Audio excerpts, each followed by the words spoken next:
Network. It's been a beautiful day today. It's been a beautiful day today. That is what we'll be expecting. Um, His Excellency came out today to speak, and it was really wonderful. And not just in fact, both Excellencies, Mr. Peter Obi and his VP, they were on air today, and Nigerians. I just want you guys to have a rethink. Have a rethink. Do you want your country to be how do you want your country to be? Are you happy with what's happening right now in Nigeria? Are you satisfied? Are you impressed of what is happening? Um, we all need to wake up. Okay, we all need to wake up. We all just need to wake up. I will play the video of the press conference of His Excellency Peter Obi. It's a long video. We'll just painfully listen to him. Then after that, Ahmed Dathi had interview with Arise TV. I will play the two videos. Look, it's very crystal clear right now. The ball is in our court. You don't need Peter Obi to come out to tell you what you need to do. Nigeria belongs to all of us. It belongs to you and I. Do you get it? So um you don't need somebody to come and tell you what to do. You don't need it again. You have to take your country back. You have to do it. Take your country back. Take your country back. How do you want your country to be? That is the question. How do you want it to be? It's a question you have to ask yourself and answer for yourself. And Peter Obi today, he was just so, he's a peaceful guy. Peaceful guy. He wants the best for Nigeria. You can see he's a guy that from the heart you can see you will hear what he's saying. He speaks from the heart. He wants the best for the country. The best for the country. Anyway, they stole your vote, Nigerians. Know that they stole your vote. Your vote was stolen. Broad daylight. You guys are quiet. This nice speech with that speech, his interview with Arise TV, it has shown clearly that this is now between Nigeria people, between Nigerians, and taking that country back. It's there for you. Don't wait for Peter Obi. Don't wait for Ahmed Dathi. They've done their part. They have went to court. The court has done its worst. And now the battle is between you and the forces, evil forces, evil forces. That is the truth. These people, they've been there for years. They don't want to live there. They stole your mandate and we're all quiet. They stole your mandate and we are all just down quiet, sitting down, feeling comfortable. People are dying in Nigeria. Look, um, I don't know how I'm going to put it right now. We all need to wake up. It's your civic duty. It's our civic duty. Everyone, both in diaspora, anywhere you are, it's our duty to defend your country, defend the constitution, and make things right for everyone, for people, for the good of everyone. Be you from anywhere, irrespective of your religion, of your tribe. Well, this is it's just so annoying. It's so annoying. Let me just start by playing the conference of today from the World Conference with Obi. It taught us so many things, so many things. I will play that. We'll come back. We'll talk a little bit. Then we now play the interview of Ahmed Dathi. We'll play it, guys. I want you to listen. Just listen carefully. Then take your. You have to. If you be sleeping, you have to wake up. Nigeria is in the hands of jackass, of people that don't really care about Nigeria, about your future. We need to take it back, man.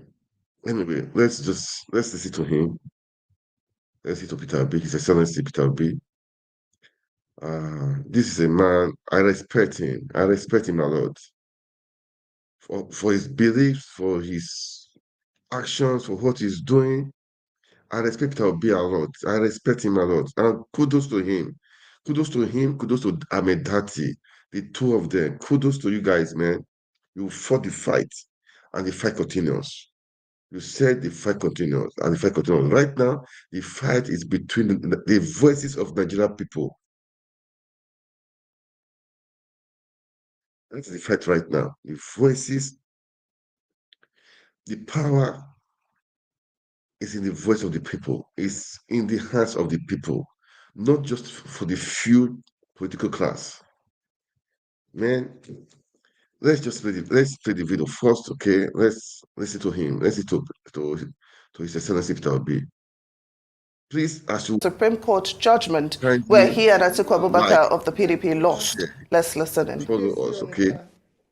We were taught values Please and admonished to always share the video. Make comments. Choose harder rights. What do you think? Instead of easier wrong. Make comment. Don't be scared. Certain legal issues Make comment. What do you aside, think we need to do? the Supreme Court exhibited a disturbing aversion to public opinion, just as they abandoned its responsibility as court of law and policy. It is therefore with great dismay that I observe that the court's decision contradicts the overwhelming evidence of election rigging, false claim of technical glitch, substantial non-compliance to the rules set by INEC itself, as well as matters of perjury, identity theft, and forgery that has been brought to light in course of this election matter. These are hefty allegations that should not have been treated with levity. More apparent, the Supreme Court's judgment willfully condoned breaches of the Constitution relative to established qualifications and parameters for candidates in presidential elections. With this counterintuitive judgment, the Supreme Court has transferred a heavy moral burden from the courtroom to our national conscience. Our young democracy is ultimately the main victim and casualty of the courtroom drama. Without equivocation, this judgment amounts to a breach of confidence of Nigerians have in our judiciary. To that extent, it is a show of unreasonable force against the very Nigerian people from whom the power of the Constitution drives. The Supreme Court's ruling may represent the state of the law in 2023, but not present demand for substantive justice. The judgment missed principles and precedents. Indeed, the rationale and premise of the Supreme Court judgment have been clearly brought to light by deep, revealing, and troubling valedictory remarks of Honorable Justice Musa Dati Mohammed, JFC on Friday, 27th, 2023. In disagreeing very strongly with the ruling of both the Presidential Petition Court and the Supreme Court on the outcome of the 25th February presidential election as declared by the Independent Electoral Commission, as Democrats who believe in the rule of law, we recognize that the Supreme Court is the end stage of our quest for legal closure on this matter. As a party and candidate, Dathi and I have now exhausted all legal and constitutional remedies available to us. However, this end is only another beginning of our quest for vindication of hope of the common man for a better Nigeria. After all, sovereignty belongs to the people, if only for historical purposes. It behoves us to place our disagreement with and deep reservation about this judgment on public record. We have long been aware of how weak the national institutions have negatively affected our democracy. This year, 2023, has been quite remarkable and revealing. INEC displayed incompetence in the conduct of its statutory duties. The judiciary has largely acted in defiance of the constitutional tenets, precedents, and established ground rules. Political expediency has preceded judicial responsibility. A mechanical application of technicalities has superseded pursuit of justice and fairness. Both INEC and Supreme Court, as referees, respectively, shifted the goalposts in the middle of the game. Where the value and import of INEC and recent Supreme Court ruling ends is where our commitment to a new Nigeria begins. Our mission has been more about anchoring a new Nigeria, and it remains unchanged. It is a nation where things will work, where the country will be led from its present waste and consumption orientation to a production-driven economy. Our commitment is to a nation anchored on principles of prudent management of resources, to quickly pull millions out of multidimensional poverty, ensuring transparency and accountability in equitable distribution of opportunities, resources, privileges. In the new Nigeria, we aim to address all unmet needs by showing compassion for all those left behind by the present system. Going forward, we in Labour Party and the Obedient Movement are now effectively in opposition. We are glad that the nation has heard us loud and clear. We shall now expand the confines of our message of hope to the rest of the country. We will meet the people in their places where they feel pain and answer the needs for hope. At marketplaces, motor parks, town halls, boardrooms, university, and college campuses, we will carry and deliver the message of a new Nigeria. As stakeholders and elected Labour Party officials will remain loyal to our manifesto. We will continue to canvass good governance and focus on issues that promote national interest and unity and cohesion. We will continue to give primacy to our Constitution, rule of law, and the protection of other liberties. We will offer checks and balances and will vie robustly in forthcoming elections to elect those who share our vision of a new Nigeria. Given the present national circumstance, there is compelling need for a strong political opposition.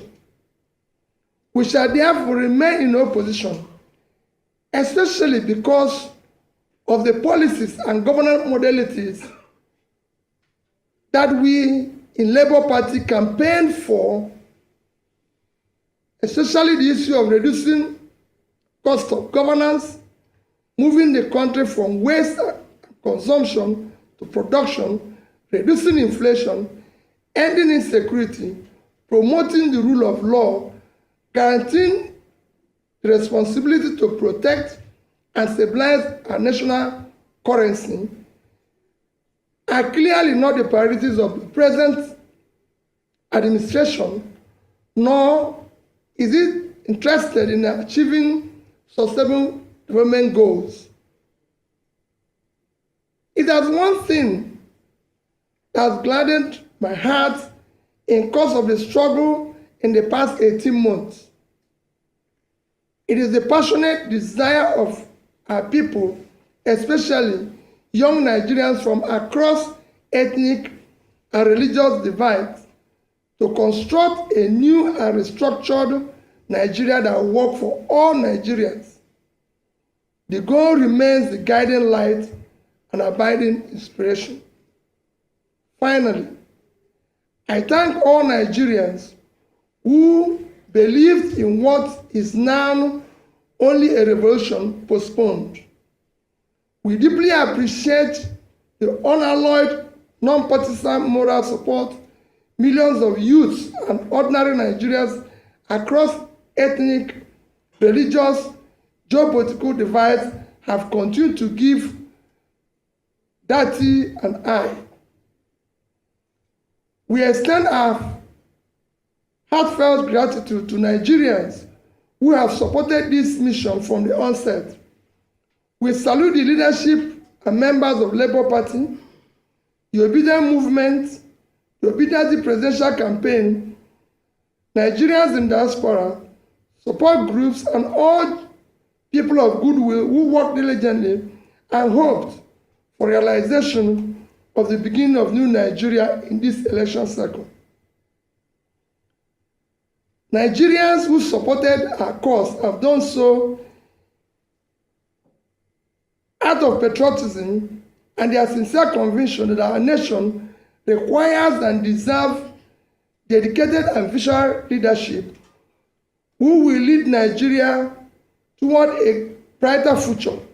The energy and dedication of Nigerian youth and obedient movement have been simply amazing. I appreciate and salute them. I want to assure them that this is not the end of our journey, but in fact, the beginning. Nigerians heard you. The world have taken note and will not forget easily. We shall endure, persist, until we reach our destination, because the new Nigeria is our destination.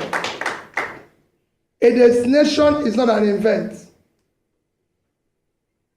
We thank in a special way our legal team. We also thank elder statesmen whose wise counsel were immeasurable. To them, we wish to state unequivocally that this judicial outcome, an obvious misinterpretation of substantial justice, has by no means foreclosed realization of a new Nigeria that is possible. On personal note, I take pride and express gratitude to those who share our vision, who have exhibited rare courage to challenge the nefarious system, the genuineness of individuals, identities, and their defining and qualifying particulars up to the highest extent allowed by law. Nigeria holds out and obedient movement have been simply amazing. I appreciate and salute them. I want to assure them that this is not the end of our journey, but in fact, the beginning. Nigerians heard you. The world have taken note and will not forget easily. We shall endure, persist, until we reach our destination, because the new Nigeria is our destination. A destination is not an event. We thank in a special way our legal team. We also thank elder statesmen whose wise counsel were immeasurable. To them, we wish to state unequivocally that this judicial outcome, an obvious misinterpretation of substantial justice, has by no means foreclosed realization of a new Nigeria that is possible. On personal note, I take pride and express gratitude to those who share our vision, who have exhibited rare courage to challenge the nefarious system, the genuineness of individuals, identities, and their defining and qualifying particulars up to the highest extent allowed by law. Nigeria holds out hope of infinite possibilities leading to a desirable greatness. I remain consistent in my belief of a possibility of a new Nigeria built on character, competence, capacity, compassion, integrity, respect for the rule of law based on justice and fairness. God bless you all. God bless the Federal Republic of Nigeria. Thank you. Oh, wow. Thank you, Your Excellency. That was a press conference. There'll be questions and answers also.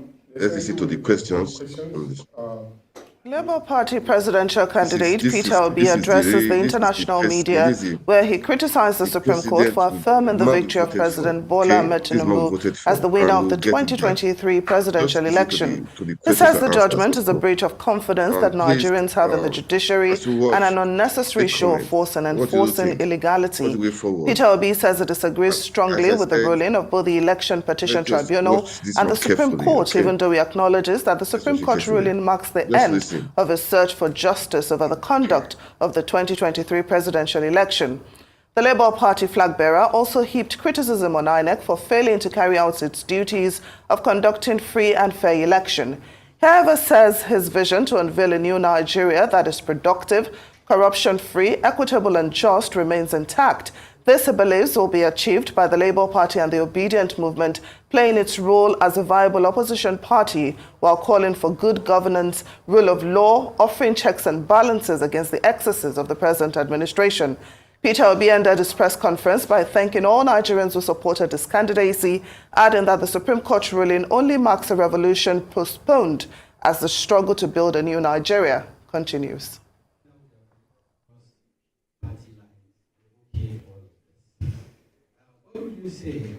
That questions and answers. Well, let's just listen to the question answer.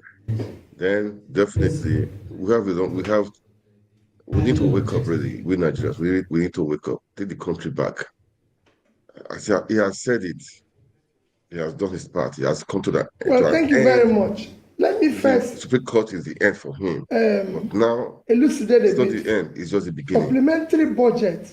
Let's listen to him. Is a budget that is meant for very important national welfare need of the people that is not captured originally in budget or does not have adequate funding. I'll give you an example. Nigeria today, we've read it in the past 1 week, for United Nations World Food Organization that 26.5 million Nigerians will go hungry next year. This is an issue of national importance that we can go for supplementary budget. But we have a supplementary budget where we are mentioning issues of yachts, SUVs for First Lady's office, shows to the extent that its government is totally uncaring and we're in deep problem. It shouldn't be part of that. In fact, bringing in First Lady's office, which is not in our constitution, is even more troubling. All funds meant for First Lady's office should be allocated and addressed to dealing with the girl-child issue of education, to deal with the issue of education of the girl child in Nigeria. The First Lady is there to look after the husband and work with him and everything to ensure that everything works well. So for me, the other one you ask is the issue of SUV for National Assembly. Again, I can put it in the same basket that I put the earlier one. It's very troubling. The SUVs for both houses will cost in region of, I think it's in the region of about 60 billion, if I'm right. Nigeria today, our primary health care today is collapsed. Which consequently, Nigeria now have higher infant mortality than India, a country that is 7 times our population. For you now to use funds that is higher than the fund allocated to primary health care to buy a car for 400 people, it shows height of insensitivity. And we have a way we can buy a more competitive vehicle and everything for them, even from locally made. And most of them, even in the Senate, are people who already have cars. We don't really need to buy vehicles for them because some of them are my colleagues, ex-governors and everything. Do they need new cars again? It is time we must check and show responsibility to what is happening. People, Nigerians, are already scamping for food from waste bin. And we're doing this. It shouldn't be. And I can go further to give you an example of how I handled it even when I was governor. So it's not the first time. When I became governor, I found out that the justices of High Court don't have cars in Anambra State. The permanent secretaries don't have cars. And when I became governor, they ordered for me 2 bulletproof vehicles.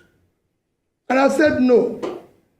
Collect the money back, paid it to PAN, and said supply us 60 406 cards, 18 to the justices, 18 to PANSEC, few to the commissioners that are appointed. The rest became my deputy governor and myself. Throughout my first term, everybody in Anambra said I used 406.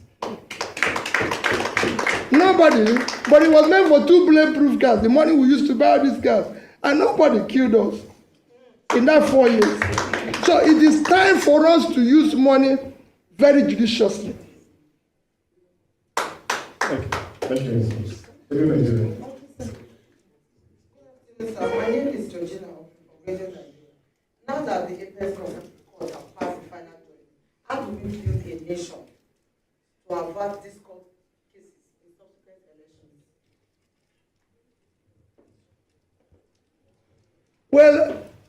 Well, as you can see, everybody have done now that all institutions are broken down. Like it's been now shown, it is now for all of us to work hard together to ensure that we save the country.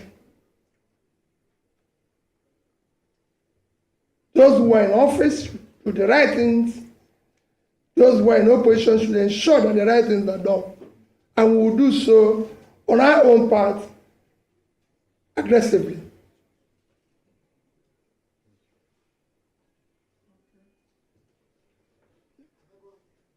Yes. Friday.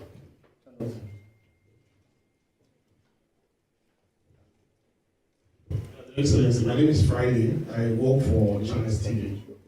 I'd like to ask you, sir. The presidential candidate of the People's Democratic Party, when he also briefed on this same topic, the Supreme Court judgment, he made some recommendations. One of the recommendations that I can remember vividly now is this recommendation for a single term of 6 years on a reputational basis, reputational presidency. What's your view on that? And I just want to take you quickly on the issue that my colleague from Daily Trust raised, the issue of cars for people in the National Assembly. It is true that your party is in opposition now, since by virtue of the judgments of the Supreme Court. But you have your members of your party who are in the Senate, thank God we have one of them here. We also have some of them also in the House of Representatives. They are beneficiaries of this. So, to what extent are you going to engage with them? And of course, those lawmakers at the state level, so that they will stand different from other lawmakers in these parties that seem to be doing things contrary to your vision?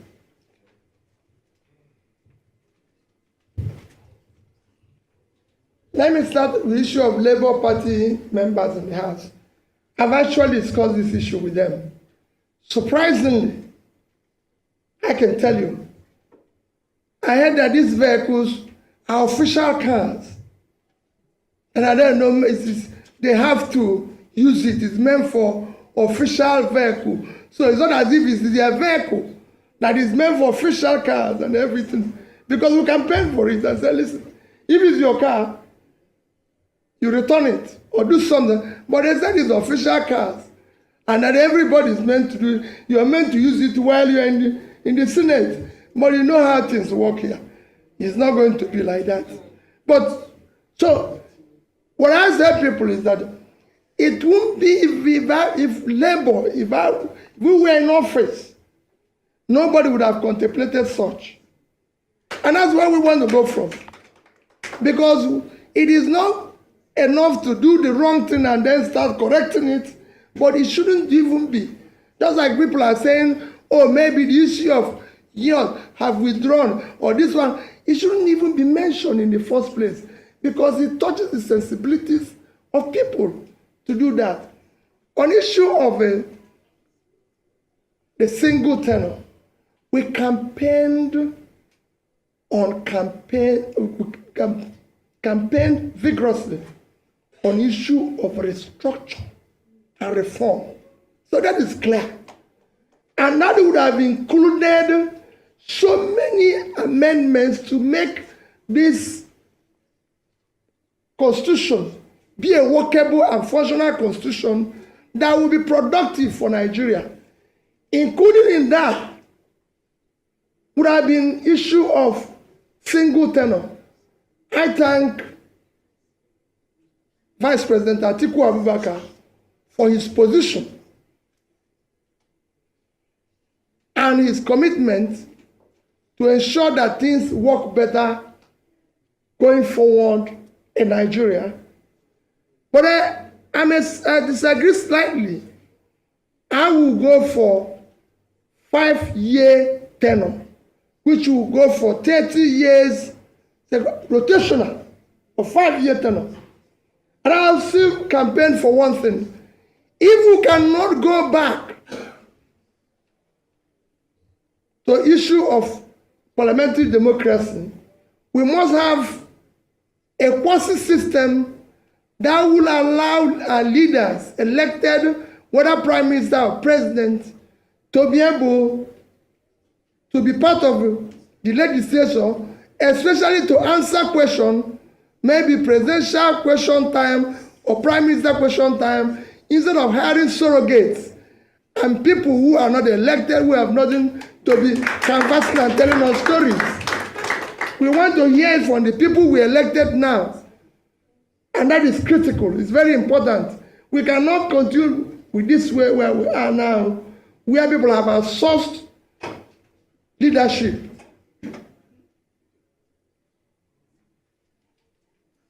Thank you. Hello. Okay.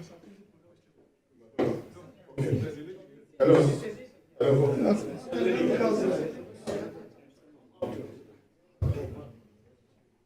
Good afternoon, Your Excellency. I'm going to my name and I report for after the general election. There were calls for you and the presidential candidate of the People's Democratic Party to come together and unite to fight the APC government. And after the elections, people were still saying that if you had obeyed such calls, that we would have been having a different story. Do you regret not, answering those calls? And do we see you, collapsing your structure to have this kind of a thing in the future? Thank you. Thank you. We don't regret anything we did. We came out and campaigned on a new Nigeria. No other party did. And our position remain consistent. We're consistent on that. On a new Nigeria. A Nigeria where things will be done properly. So we're not regretting anything. We don't know who knows tomorrow. If you can predict tomorrow, I don't think you'll be here. We can't predict tomorrow, but I'm telling you where we are. Our commitment is on a new Nigeria, and we remain committed to it.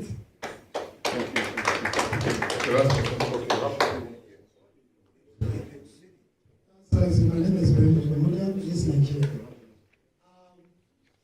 To make an assumption to being a strong opposition to this ruling government, the charity begins at two. First and foremost, I know that there's crisis in Labour Party. Even the chairman states there's crisis in Labour. From what we have read so far and what we have seen so far, how do we intend to reconciliate everybody across the country so that they can have a viable position? Okay. I hope this is the last one. Yeah, the last one. The last one from here. The last one from here. My addition is that since you have exhausted all the legal means to reclaim the mandate, many of your supporters, the young Nigerians, they are tired, thinking that is it going to remain like this with the way the Supreme Court, the Court of Appeal, and the Tribunal has settled this situation. So many of them are drawing back. What advice will you give to them to reclaim that hope of a new Nigeria?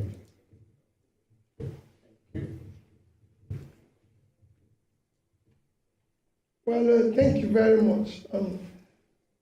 That's what we just said. For us, it's a destination. We're committed to where we're going, and nothing will stop that.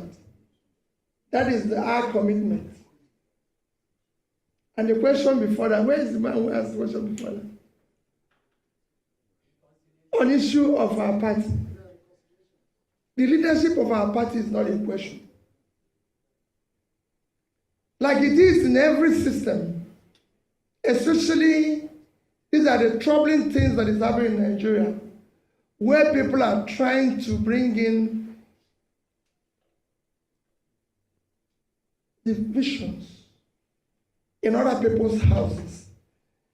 The Supreme Court has said those who are leadership of our party,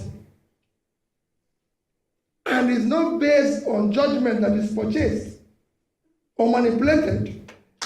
It is based on the rule of law. That is this. This is what it is. And that will follow, and that will respect. And I assure you that in coming months, we will make the party stronger. We will build it. Those young people he's mentioned that are virtually tired and we'll re-energize them. We'll make sure that they walk down the road. We make sure that we carry them along to our destination. We are committed to it. Labour Party, the obedient movement, everybody will come out of this stronger, better, more committed to a new Nigeria. Thank you. Thank you. Thank you very much, distinguished ladies and gentlemen, for your patience. Thank you.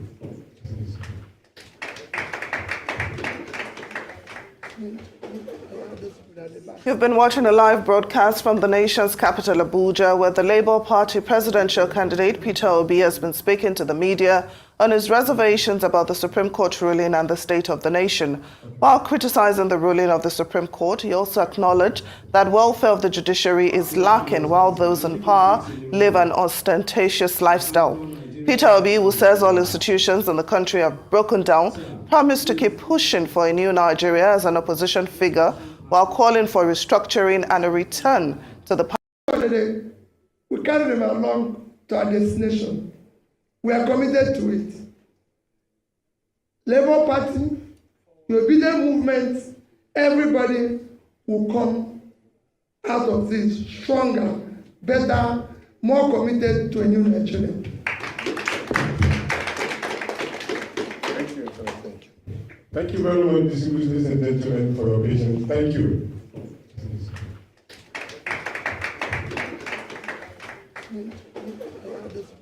You've been watching a live broadcast from the nation's capital, Abuja, where the Labour Party presidential candidate Peter Obi has been speaking to the media on his reservations about the Supreme Court ruling and the state of the nation.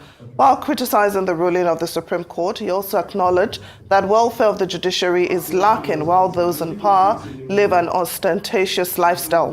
Peter Obi, who says all institutions in the country have broken down, promised to keep pushing for a new Nigeria as an opposition figure while calling for restructuring and a return to the parliamentary system of government. Yeah, and that was today's press conference. His Excellency Peter Obi, and we all heard him. Okay, on this evening, the verse, Ahmed Dathi had a real interview with Arise TV. I love Dathi. He says it as it is. No holding back. As it is. Look, Nigeria, the ball is in our court. The ball is in our court. We have to take it back. Nigeria is now or never. You know, I love that song by Sono Kosun. Nigeria is now or never. Whether we lose it, whether we win it, or we'll lose it forever. Either we lose it, either we win it, or we'll lose it forever. This is the time right now, man. Yes, Supreme Court has failed the people woefully. They used to say Supreme Court is the highest, it's the highest hope of the common man. But man, it's just the frustrate the common man. That is the truth. And we are Nigerians, I don't really get it. Seriously. They are used to bearing suffering. Not for how long, man. For how long we continue to live like that? Enough is enough. We have to take Nigeria back. I will play the interview of Ahmed Dathi with Arise TV this evening. He has said it, that the power belongs to the people. It's now left for the people. It's now left for the people. Guys, let's help our country. Let's help our people. Let's help the people that are defenseless. We have, the nation is over 200 million the population. Not just a few rascals that are doing as they are doing what they like, and it's just those in diaspora, we think it's not, most of us think it's not really our business. But man, It's our business. And those people on ground in Nigeria, we really need to sit up and we need to do something, man. People are suffering.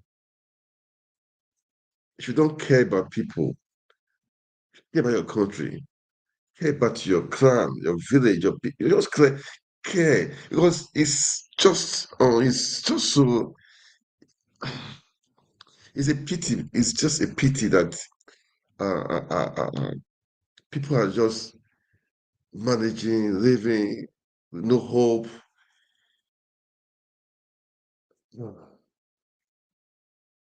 And it's I don't know. It makes me annoying. It makes it, at times watch that video of the you see person with passion.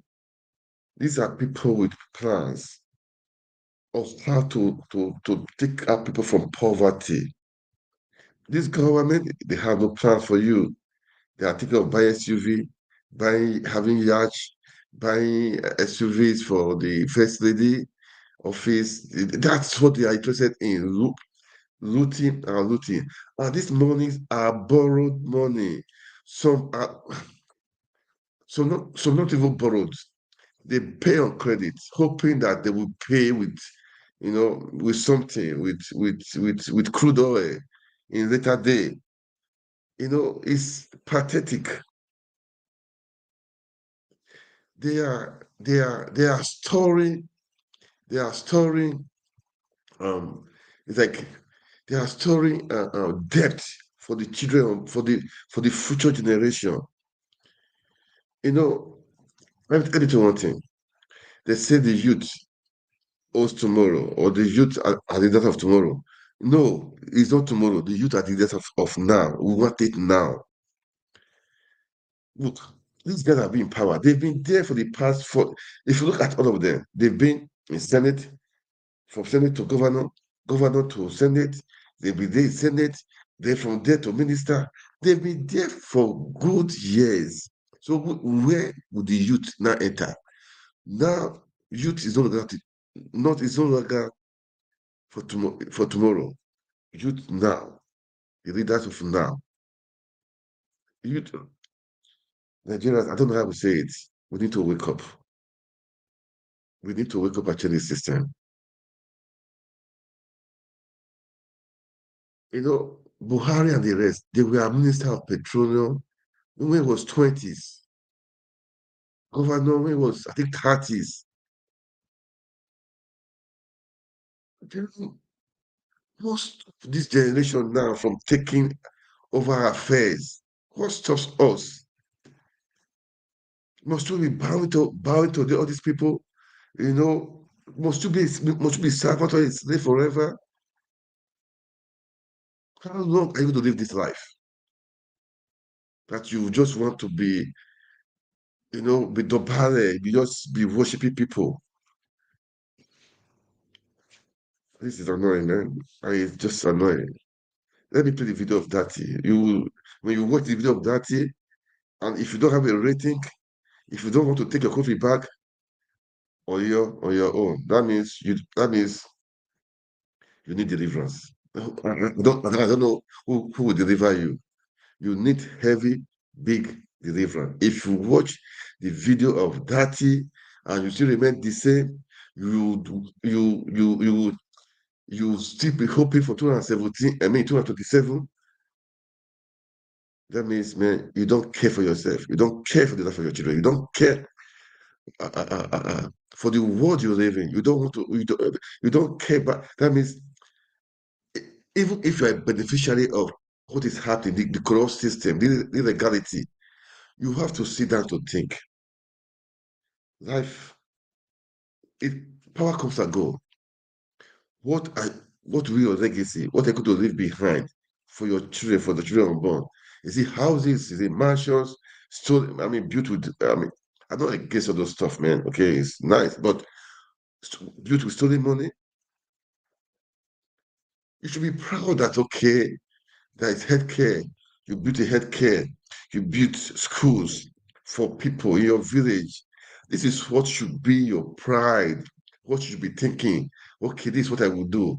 I may have a foundation, have scholarship, helping people. This is what to be thinking about. But some people, they just, I don't know, steal the money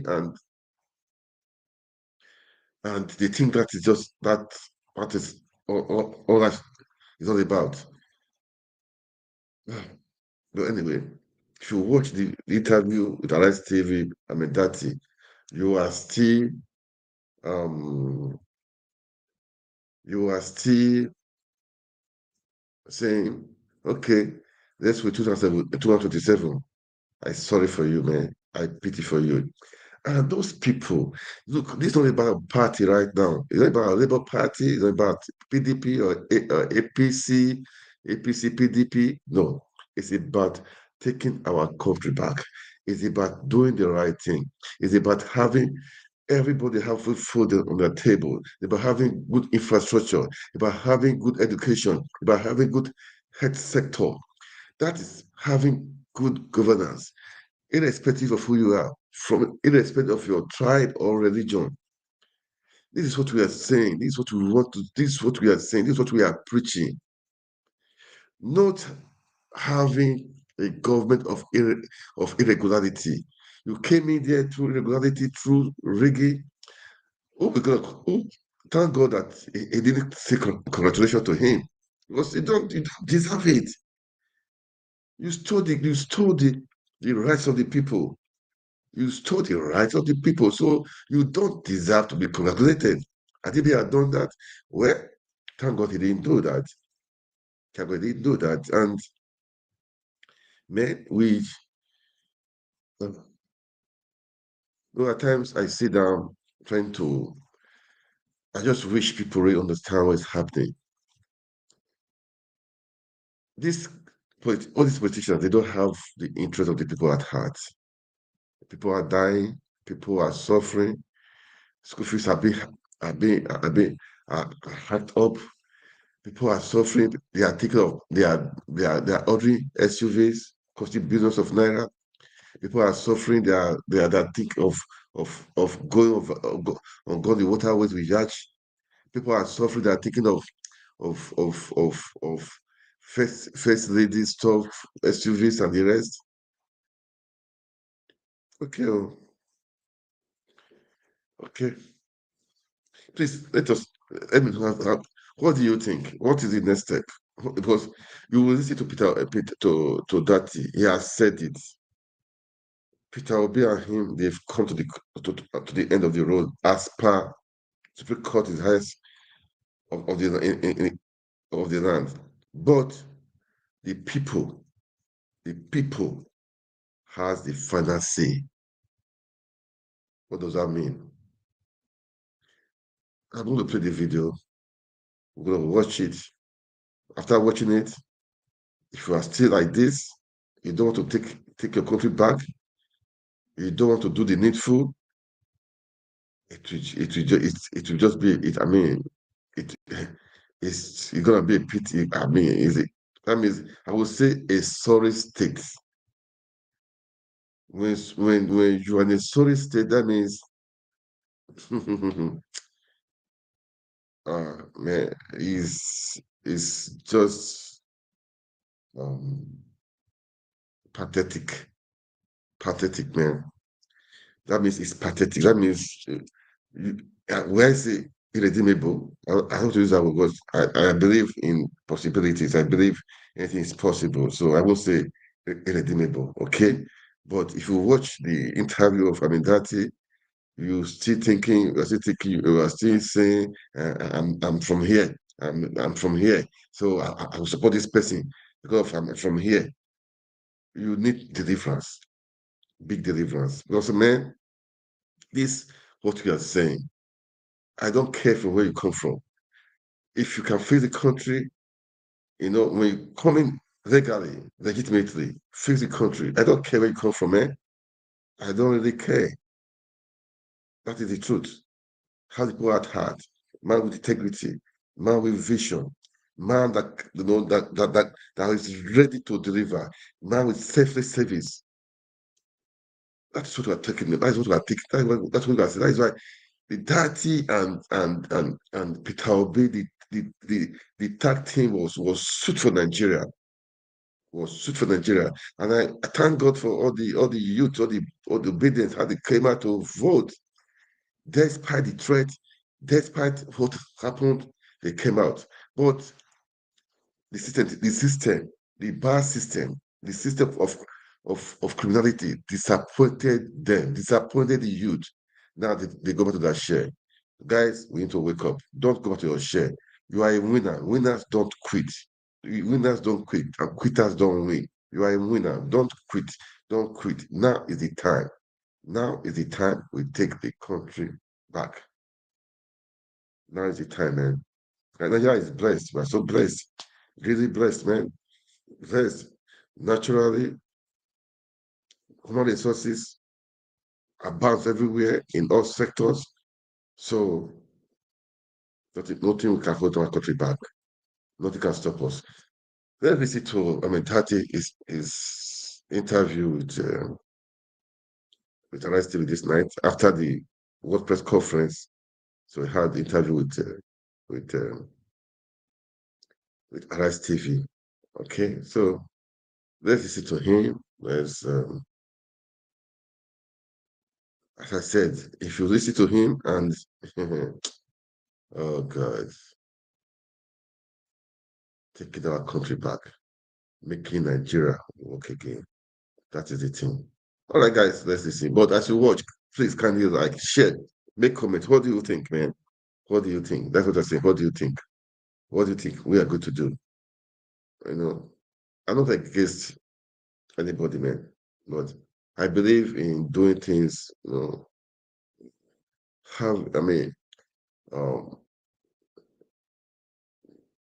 doing things according to how it's supposed to be constitutionally, okay? No regulation, no killings, no using of MC Romo and his cause and the rest of regulation to threaten people.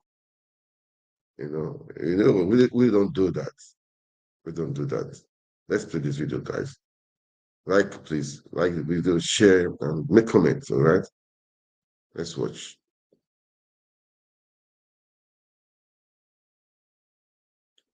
Sorry, just a moment, please.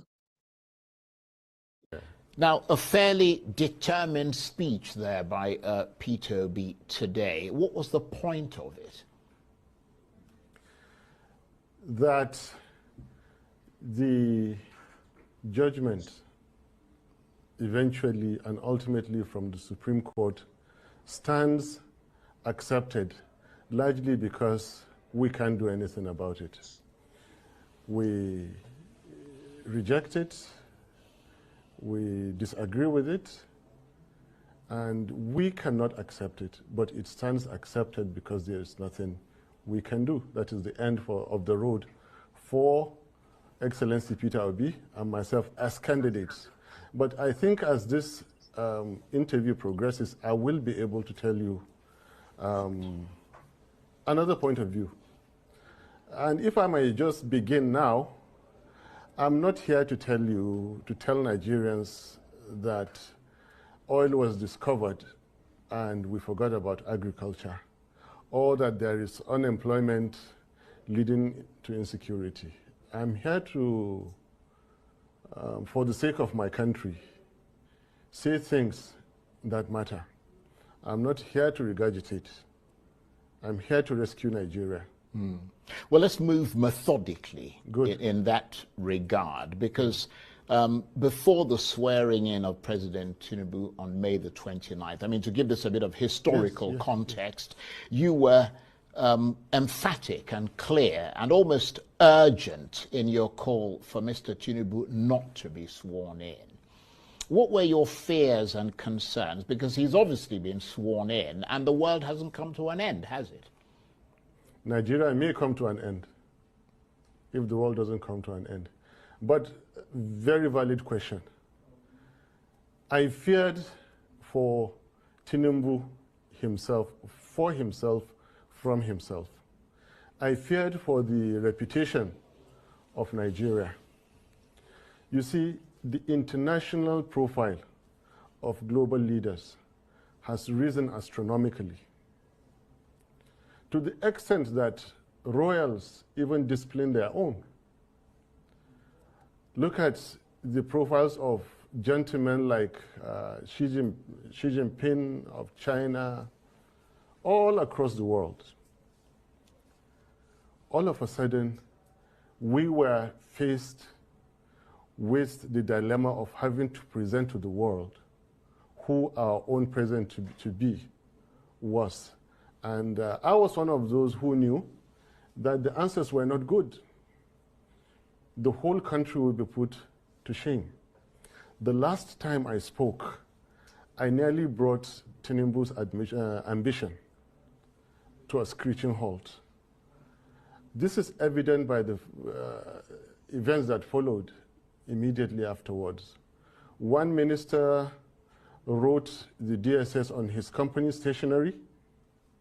I don't know how that is possible. And another minister, skipped ECOWAS, skipped AU, and went all the way to Washington to report me. And Nobel laureate, a very, very senior citizen, inviting me to a national debate.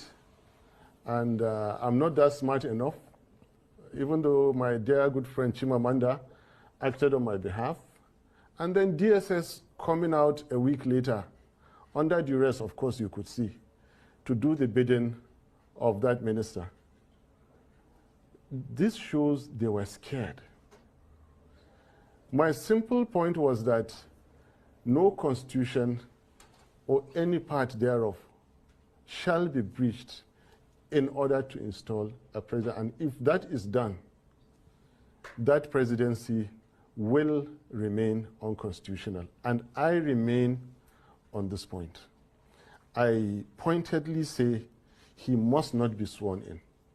They have gone ahead to do it. It is not the first time. Out of 16 heads of state stroke presidents of Nigeria, 9 were not elected. 7 were, out of that 7, 1 still part thereof shall be breached in order to install a president. And if that is done, that presidency will remain unconstitutional. And I remain on this point. I pointedly say he must not be sworn in. They have gone ahead to do it. It is not the first time. Out of 16 heads of state stroke presidents of Nigeria, 9 were not elected. 7 were, out of that 7, 1 still remains challenged, Alhaji Tinubu. Challenged. And that is because of the constitutional breach. Now, my attitude from day one was that, based on experiences, let's forget anything electoral. I know the system deeply. My boss, Obi, knows the system deeply. Let's go for the constitutional point. Yes, of course, there is that issue of the forfeiture. There is the forgery. But the clearest one we could get was on the FCT point. Now, get that FCT point, get him not sworn in. There are at least 2 other constitutional channels while sustaining democracy that we could have followed, but they wouldn't. Right. Well, in that regard, it must have been another aftershock for you then, because both the Election Petitions Tribunal and the Supreme Court have affirmed President Tinubu's victory. I wonder to what extent that has left you personally, politically shaken and unsure of the ground. Point of correction. You're talking about. Point of correction. And this is where I respectfully differ. And it is within my fundamental human rights and constitutional rights to differ. The petition court and the Supreme Court, please quote me on this, did not actually affirm the success of Tinubu's presidency. They upheld the unconstitutionality of that election. And they are happy for it to remain so. And they have the power Nobody can do anything about it. That is why we said it is an unreasonable show of force. If there was something we could do, we would stop it. But we are law-abiding citizens. That is why I'm here sitting with you today and still complaining. I was not shaken one bit. I will never be shaken by certificate forgery, by forfeited money over narcotics. I will never be shaken by IREV switched off in the middle of the game when they saw us winning. Labour Party won 2023 presidential elections. No doubt about it. They are cheats, they are bullies, and they have taken full advantage of the situation in Nigeria. When you ask me what is the situation in Nigeria, I will go ahead and tell you some fundamental things that say why we are in this situation today. Right. Can I go ahead? Yeah, but let me ask you this, though, yes. Because you're making the point, the points you're making, obviously, as you said, it's your right to air your sort of yes. assessment, but we are now unquestionably in the Tinubu era, and he's clearly made some bold moves since he was sworn in on May the 29th. What do you think his presidency has delivered so far? Disaster. There is nothing bold or special about making appointments. Anybody can make appointments. Any right-thinking businessman, like this guy. any public servant can make appointments. There is nothing. People jump over you, pay money, buy appointments. Most of the appointments you see are well, that's an allegation we can't substantiate, of course. Anyway, what I'm saying, there is nothing about making appointments. You should be talking about the Naira has fallen down to 1,250. You should be speaking about 26 Nigerian soldiers that were killed in neighboring Niger State, something that has never happened in all Nigerian military missions throughout Africa. Nigerian military are dreaded because they are good, they are professional, yet in our backyard they kill our soldiers under Tinubu. What is bold in having your soldiers being killed? To rub it in, they followed with killing another 8 soldiers. To rub it in, villages, almost on daily basis, that is the news, everywhere in Nigeria. This man has delivered nothing and is poised to deliver nothing. Well, they have not moved an inch Nigeria from consumption and waste to production, and they will not do it. They will not stop the killings and start the healing. Well, they will not stop the stealing and start the keeping. And right. They will not stop slide of Nigeria, and they cannot start the climb. Well, I mean, the international community, certainly some in the international community, would beg to differ with your assessment, because I wonder what your reaction is to the latest Fitch international ratings agency, which is hugely respected across the world, and that is the front page of this day newspaper today. Fitch has rated Nigeria's credit worthiness as stable. It's given it a B-. I mean, surely that suggests that international confidence, and it did actually say that, in the Tinubu government is growing. Well, can I just make the point? Even though, in fairness to some of the points that you're making, according to Fitch, that rating is constrained by what they described as weak governance, low non-oil revenue, security challenges, which you talked about, high inflation, low forex reserves, and weakness in the exchange rate framework. Nevertheless, for somebody who just started in office about 5-6 months ago, to have that kind of rating from... I have a lot to say. Yeah, go ahead. To have that kind of rating it's pretty impressive, isn't it? Charles, it would have been more productive if you listen to Nigerians on the streets. More productive if you go into the villages and find out from those whose families are abducted. Find out from average Nigerian worker when they go to buy foodstuff in the market. Not Fitch. Fitch don't know you. They don't know Nigerians. They don't know. Look, I live on statistics. I eat, I sleep statistics. So does Obi. We create statistics.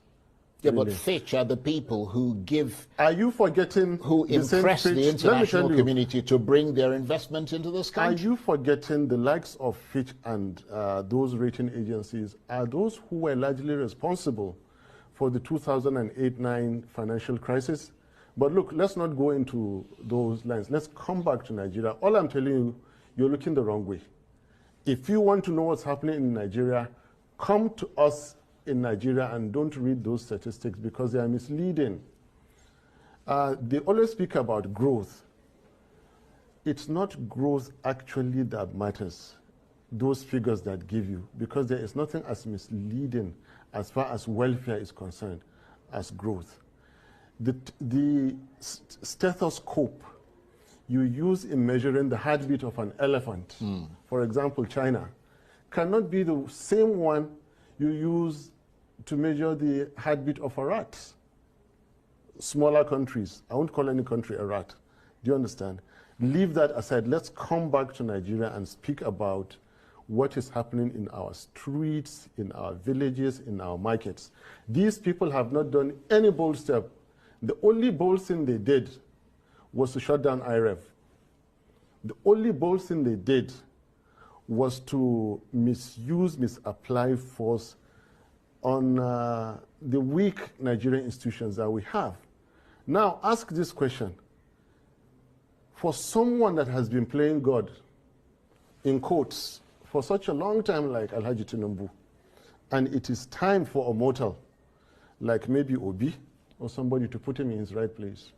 For someone who has wielded so much power in a country like Nigeria, where is that power in the last 6 months for them to apply in our welfare and our security? They cannot do it. They are in power for themselves, for their ego, for their wealth, for their comfort, for their own considerations, not for Nigeria. We are pained about every soul that is killed, that is abducted and killed. We are pained by every naira that is paid as ransom. And we are committed to stopping that. And stopping we will. And I'm telling you, give these people... as a member of the opposition? Stopping we will whenever we get the power to do this. So between now... yeah, sorry, go. Let me finish. Where is the power, the same kind of power they used in getting Mahmoud Yakubu 4 a.m. to declare them against the provisions of the Constitution? Where is that power to prop up the exchange rate of Naira, to stop the killings? They don't have it and they will not do it. Well, you did say that you wanted to move forward because obviously we've established the fact that the election is over. You have grievances against the results, but he's been affirmed by the Supreme Court. You said methodical. Let's now be methodical. What I want to tell you is that the big picture, we say democracy is government. Well, let me just go. Democracy is not government of the people, for the people, by the people. Democracy is government of the people who have earned their rights, for the people who can protect their constitution, by the people who can exercise civil liberties. So given what when they say people, what kind of people? The people who will fold their arms while their constitution is violated, then democracy is not for you. I have said it. It belongs to only those who can practice it with due respect. So just hold on. Right. I was going to ask you what your assessment of the state of democracy is in Nigeria, given what you just said. It is poor. The people have to wake up to the challenges. For a people that are ready to accept anything, then anything will happen to them. Again, in quotes. You see, a fraction of 1% difference in a political DNA of a society can spell the difference between servitude and freedom. Last year you saw it. Indian farmers sat in a location for 1 year because of one obnoxious government policy until Indian government reversed it. Before the war in Israel, Israelis were in the street for 16 weeks, counting. You can count so many other countries. Nigerians are not yet ready to do this. As I'm speaking to you, the likes of my former friend who would say it's treason, is all that, I am educating Nigerians. Rise up for your rights.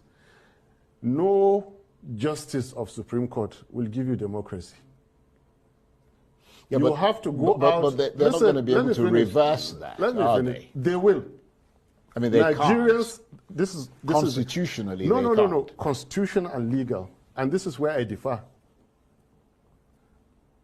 With all modesty, okay, I don't mind being alone on this. But I know I'm not breaking any law, and I have never had a criminal record. So what are you actually calling on the people to do? I'm trying to understand what you're saying. I'm getting to that. Sure. Just that we're running out of time. So I'm saying that, and again, this is instructive. I'm saying that we, the people that stood to form the Nigerian Constitution today, it is not over. For we, the people, power is that which remains standing when there is nothing to oppose it. A leader is he who remains followed when there is nobody to challenge. Authority is that which is implemented when there is nothing to stop it. They have the leaders in place now with wielding authority with political power. But power and sovereignty belongs to the Nigerian people, we the people, on whose behalf an elected government is exercising that authority. Now, where the people are dissatisfied with the rulings of their courts, they own Nigeria. Alhaji Tinubu does not own Nigeria. Peter Obi does not own Nigeria. Yeah, but the Nigerians on the streets own Nigeria. But the APC, listen, I'm getting to the point. The APC would argue that you don't own Nigeria either. That you have a portion of the electorate that voted for you. I'm not telling you it is not over. I'm telling you it is not over. For Peter Obi and me, it is over. For we, the people, the Nigerian people, at any point in time, they can take back Nigeria. Especially where their constitution has been violated. Especially where all that the Supreme Court ended up doing was to sustain the unconstitutionality of a certain election. Let me come in here, because between now and 2027, which is when the next presidential election is due, how do you think things will play out? And what role do you see yourself and Peter Obi and the Labour Party playing in that? When the Nigerian people rise to defend their constitution, anything can happen. And well, that sounds quite a bit worryingly frightening. We are in a worryingly frightening situation. I told you I'm not here to repeat what you've been hearing. And I was prepared to come here. I have never had a criminal record. I love my peace. And I'm repeating that when the Nigerian people decide, Nigeria is theirs for the taking. And any fraudulently elected government, is fair game for them. Nigerian people have the right, the constitutional right. As we speak now, DSS can go and interpret. They have lawyers there. Police, IG, and everybody can go and interpret. The Nigerian people have that power. Not Obi or Atiku or anybody. Nigerian people have the power at any point in time to take their country. All they have to do, not even seek approval. they give notice. It's interesting. And listen, right. You turn away the barrel of your guns, away from the Nigerian people, and point them at the enemies of Nigeria. This country belongs to Nigerians. Well, you've made that point. When Nigerians decide, but if they want to practice democracy, right, they will take this country. It has happened before. The military decided, they took Nigeria for so long, they fixed Nigeria and handed it back. Now, whoever thinks that the Supreme Court will give democracy from any courtroom, the way it appears now is mistaken. It's interesting. Nigerians have to go out. Right, you've made that point. Nigerians have to go out and democracy. And this is not a treasonable comment. Right. I am not a careless person. I have never. So you've thought the things you're saying through. I thought it through very, very well. Well, this is the Constitution is made by Nigerian people. The Supreme Court is a sub of one chapter that the Nigerian people constitutionally came out that we the people, and the same Constitution says that no person or groups of persons shall take over the governance of Nigeria or any part thereof except as prescribed by this Constitution. And go and read the Constitution of Nigeria. The serving Alhaji Tinubu Malam Shetima government breaches the Nigerian Constitution. Right. Okay. Can I come in here for a minute? Yes. Because you mentioned Kashim Shettima. Yes. Your brother, the spokesman of the Northern Elders Forum, Hakeem Baba Ahmed, is of course now serving as a special advisor on political matters to the Vice President Kashim Shettima, which means that he might have to help Mr. Shettima to devise a strategy for dealing with political opponents such as yourself, his brother. Does that rub you up the wrong way, given all the things you've just said about that government? Your own brother is now working for them? Charles, I am after the government. I'm not after appointment. I am after the president and the vice president who were fraudulently elected, unconstitutionally elected. I cannot come down to speak about any appointment. He is by far my senior brother, so there's no way to say he's an adult or he has his own rights or his own life to live. Our politics are completely detached. And in fact, it is his boss I know, not him. And his boss, since you brought this question, he is not exactly a responsible gentleman. With all the things they've been doing, now you brought up this issue, I didn't want to talk about it. You see, they attempted something on my safety, on my security, and I was able to find out 10 minutes to time. And God so kind, I was able to avoid. They tried any appointment. He is by far my senior brother, so there's no way to say he's an adult or he has his own rights or his own life to live. Our politics are completely detached. And in fact, it is his boss I know, not him.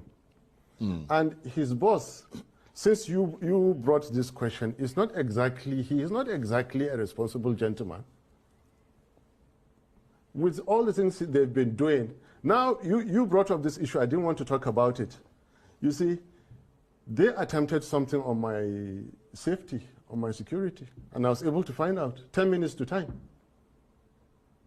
And God so kind, I was able to avoid.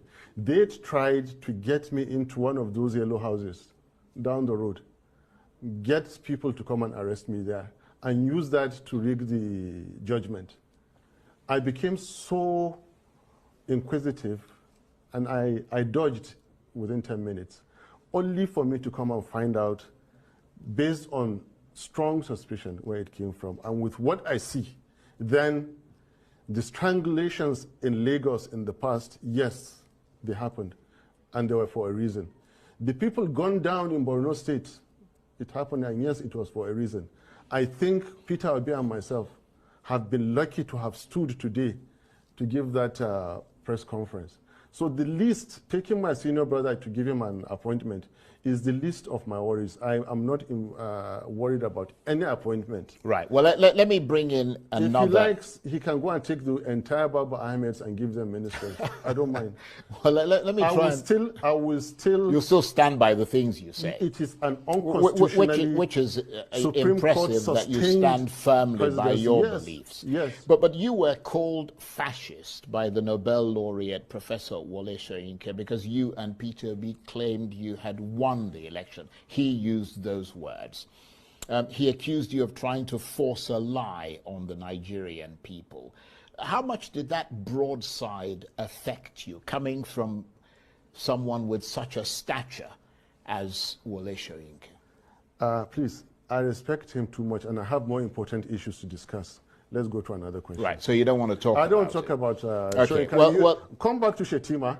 And I'll talk about Shetima. Well, let me talk about something. A very irresponsible gentleman. Let me talk about something that is imminent. Be he the vice president or whatever that he is, I'm telling you that he has conducted himself in so many ways in these 6 months that demean the office of vice president, and I'm not happy about it, especially the way he's been treating our elder, Atiku Abubakar. For God's sake, Atiku Abubakar is getting to 80. He is by no measure of imagination Shetima's mate. How can Shetima come out and say that the Kanuris crack jokes with Fulanis, therefore he's going to retire him to Dubai or Morocco? And these are very personal issues. What kind of an irresponsible statement is that to make? Well, I am not privy to having said that. For him having said and that. It is true. And obviously the vice president's office. So what I'm saying is that leave Soyinka out. Yeah. Bring who matters to me like Shetima, bring Alhaji Tinubu. Look, even Tinubu, I have much respect for Tinubu. You heard Shawari criticizing me for me calling Tinubu uncle. I call him uncle where I said, you saw the picture that I went to greet him in the mosque, and they said that I went to plead. No, it's just respect. But the fact that I respect his age doesn't mean that I will not call him a drug dealer. Yeah, well, or a certificate forger. Well, I don't think you should call him those things unless you have incontrovertible That is why I said do not evidence and swear him in. Yeah, the evidence is there. Yeah, but can I just make the point that on Arise News, they have a right to reply to the things that you said. One of them will come tomorrow. And we're giving them that. One of them will come tomorrow. Let them come and say that. We're giving them that right. Let them come and say that he didn't forfeit $460,000. Well, let them come and say that the I want to tackle you. I want to bring up issues, right. And I don't mean to interrupt you. My apologies, okay. But I want to deal with issues because we've got about 5 minutes or so left. I want to deal with issues that are upcoming because you did say at the outset you wanted to move forward. Off-season elections are, of course, due on November the 11th in 3 states, Kogi, Bayelsa, and Imo. The Inspector General of Police has just redeployed the Commissioner of Police. That's not my line. Leave in it. Imo.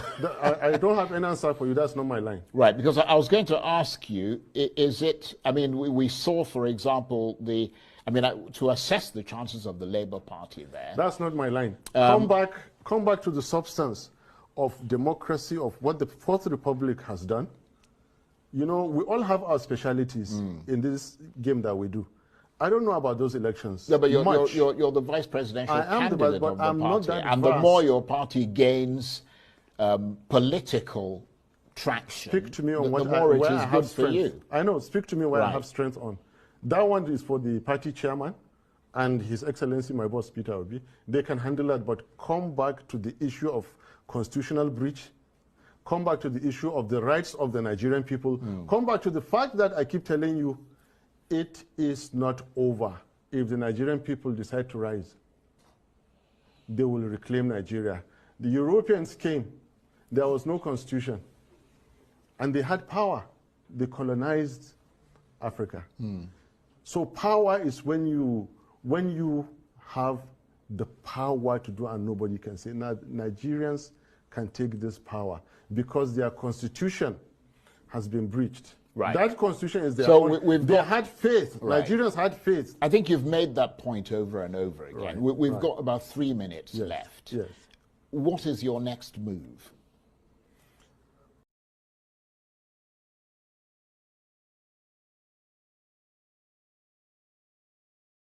Wow.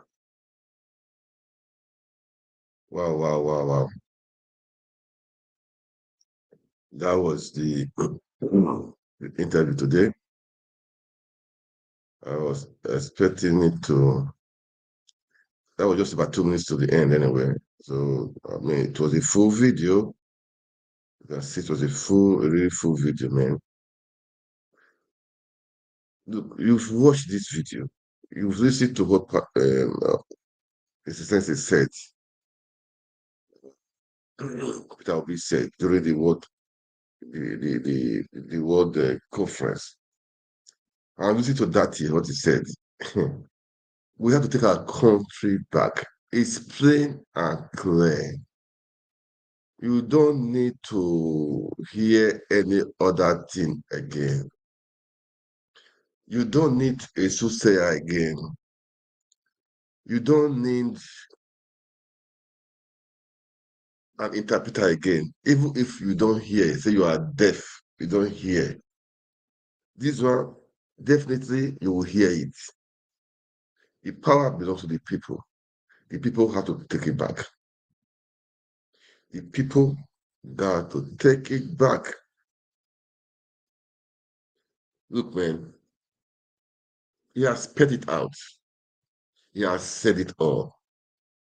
I don't know what you guys want to hear again.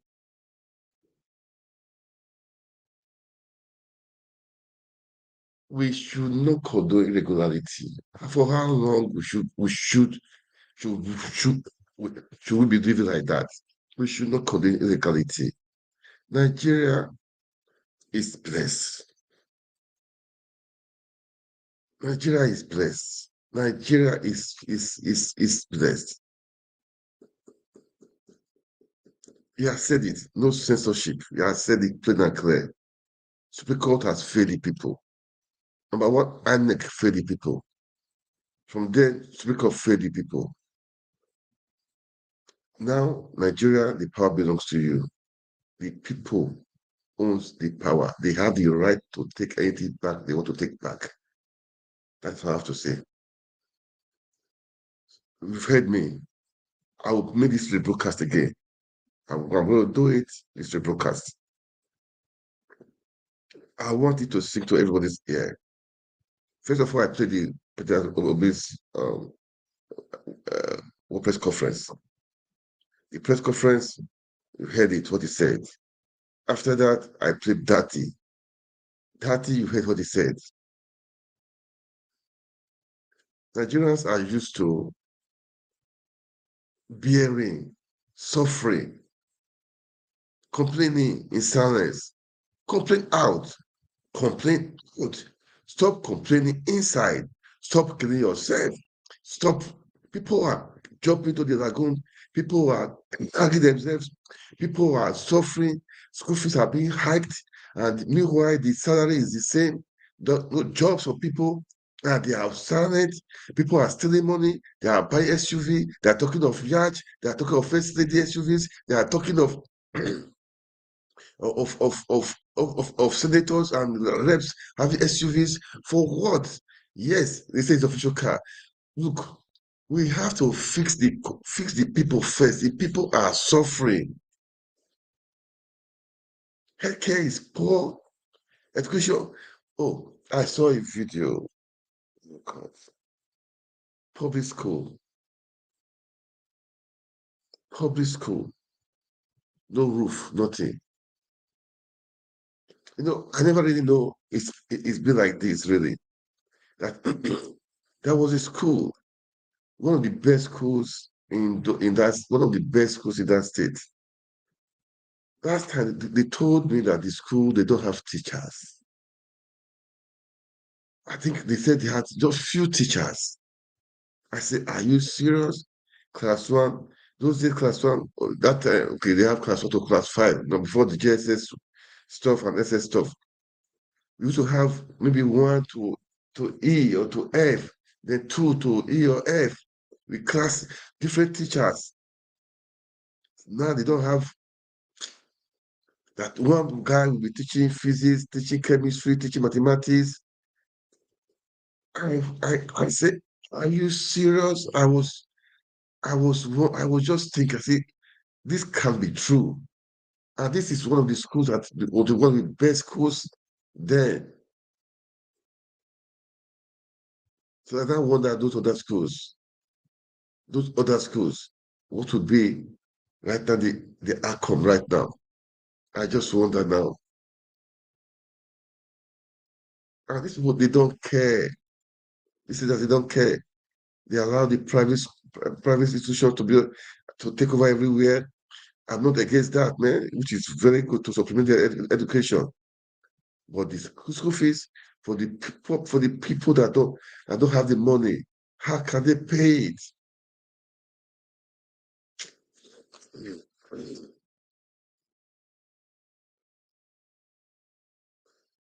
Look, guys, defend your constitution. The voice of the people is the highest constitution. It surpassed the court, the Supreme Court. If the country is doing well, it depends on you. If the country is doing bad, it depends on you. Stop blaming the politicians because you have the power to change what you want to change. Enough is enough. You have the power to change what you want to change. Enough is enough. All those in diaspora, those obedient, please, now is the time. If you don't give up, if you don't lose hope, the battle has just begun. We heard Senator Peter Obi saying that the battle has just begun. This is just about 18 months. The battle has been just about 18 months. And we've done excellently well. Kudos to everyone, but we should not give up. We should not give up. That is the slogan right now, taking our country back, making Nigeria work again. The voice of the people must be heard. It must be heard. And it will be heard. It will be heard.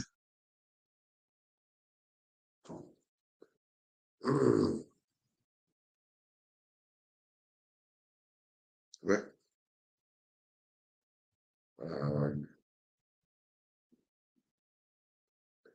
let me say one thing. What we are doing is not personal thing. It's not for personal interest. I don't know Peter Obi. I don't know anybody in the Labour Party. I don't care to. I don't want to know those people. I don't really. For me, I don't belong to any of. I don't. I don't know. What was? It's not for personal interest. Don't know that somebody will say tomorrow. No, we want the goodness of our country. We want our country to prosper. We want the people to. We want the best for our country. That's what we are. That's what we are doing. This. We have people on Twitter talking, speaking.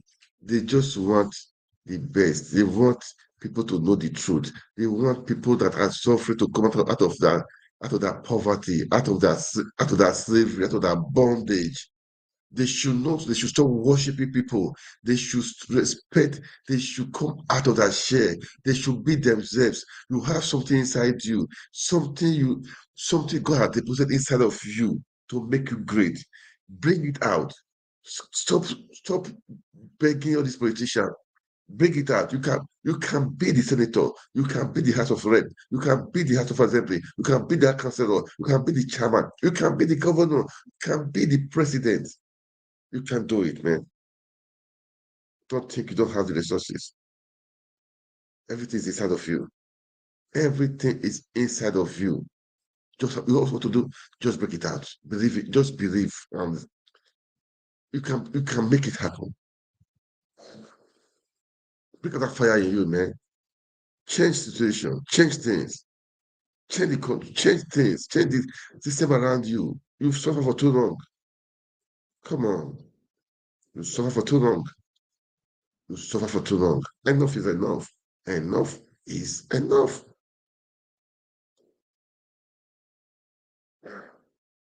According to that senator, you don't be lying.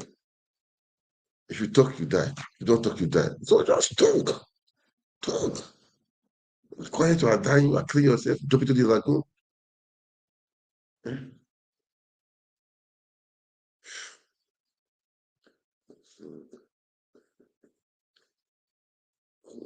That Nigeria is so funny. It's so funny. Okay, now, last time in Enugu State, the court declared that Peter Umba had no case to answer, that he's free, no shaking, all the petition against him. I mean, he holds no water.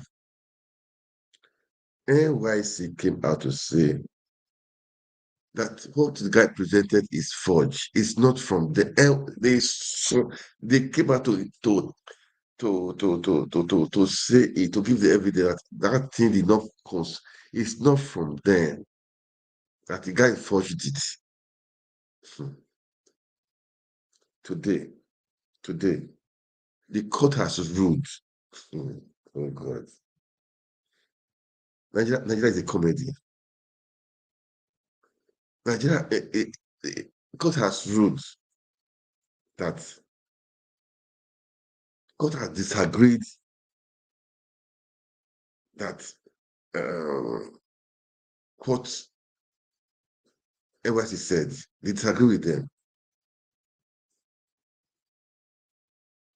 They have authenticated the certificate Petamba presented. They said it's correct, that it's not forged, that they said it's authentic. Not just only that, they awarded I think, how much was it? I think 5 million naira in damages to Umba. And the NYC should pay it for them to say that the certificate was not from them. Is Nigeria not a funny country? Judiciary is not a funny country. I mean, judiciary is not a funny establishment. I produce this now, this phone. Somebody said, I produce iPhone. Somebody brought an iPhone. They called me. I said, this iPhone you brought is not from me. I didn't do this iPhone. Then you, the judge, that said that I'm lying. That I am lying. I should pay fine for saying that thing was forged. It's me that it's from my office. It's me that I own it. I see this one. It's not. I did not do this iPhone. This I know my iPhone. I do. You are saying I'm lying. Nigeria, God help Nigeria, man. God help Nigeria. Nigeria, God help Nigeria. I don't know what to say, but the power is in our hand, guys. You out there, take your country back. Take your country back. Ahmed Dathi has said it all. He has said it. Judiciary have failed. INEC has failed. Now, Nigerians, don't fail yourself. Don't fail your children. Don't fail the people yet unborn. You have to take your country back.